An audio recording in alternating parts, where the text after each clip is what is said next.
Hi folks, Jason Buckner here from Automation Made Easy, and today I want to talk a little bit more about email marketing, and more specifically autoresponders or broadcasts. Which one should you use to get the best result? I got asked this question just last week, and I thought it was a really good question, and I think all of you need to know the answer to it. So let's have a look at that. So autoresponder or broadcast, which one is best? Ultimately, they give you the same result. You're communicating with your database, which is something we want to do on a regular basis, of course. You know, nurture and communicate and connect with our database. It's very hard in the online world to connect with our customers and with our prospects when we don't get to see them face to face. You know, in retail, it's very, very easy to connect with our customers, to connect with our prospective customers by just, making eye contact with them, shaking their hand, and having a conversation with them to build their confidence in you. But online, it's very, very different, isn't it? So we need to nurture and we need to communicate with our database. But back onto the topic, autoresponder or broadcast, which one's best?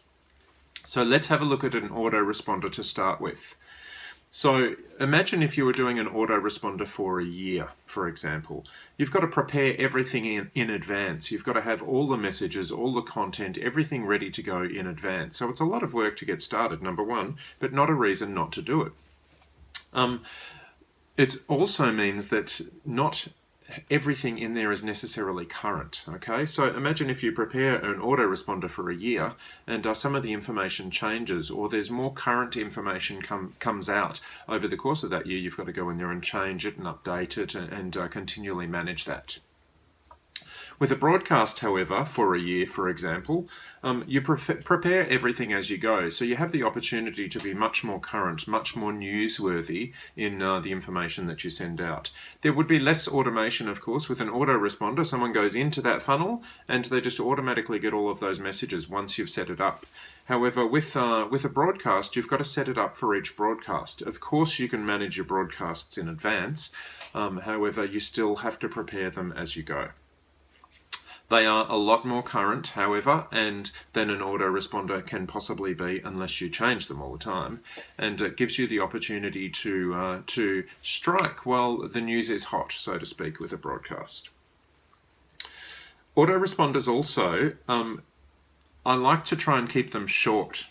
And this is just my general rule of thumb. I like to keep them short, to the point, and campaign related, and cover our initial 5 to 7 interactions with our customer. Remember, in retail, it takes 1 to 3 interactions with our customer on average to get a sale. In the online market or with online sales, it takes 5 to 7 interactions on average to get a sale. So I like to cover those first 5 to 7 interactions with the customer in an autoresponder in the campaign where they come in, whether it be an opt-in campaign, whether it be an opt-in campaign for a free report or a webinar campaign or anything like that. I like to cover those interactions in that autoresponder, campaign related. In a broadcast, however, I like to do them regularly, once a week, once a fortnight. Once a fortnight should be the minimum that you're doing a broadcast once you've got people in your database so that you can nurture and communicate.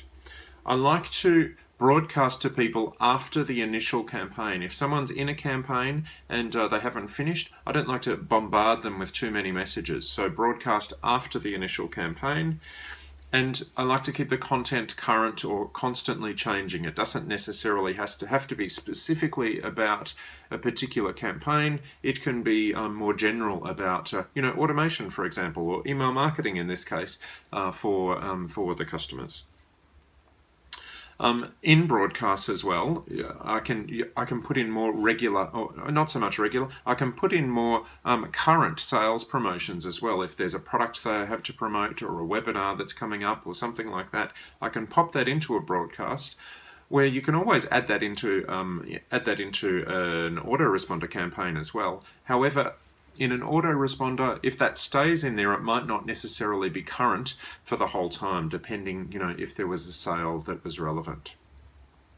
So as a general rule of thumb, campaigns I run in autoresponders.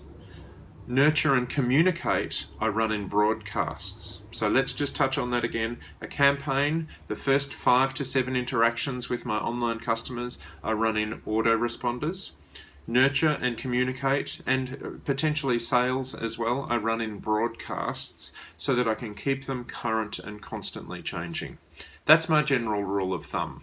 That's not necessarily the way you have to do it. That's the way I suggest to do it to get started. I have got one website that I run in an autoresponder. In fact, it's about 1.5 years worth of autoresponders in this particular market. It stays current for, the information in each of these stays current for all of that time, and it's an automated system. It runs automatically, and I don't do much with it.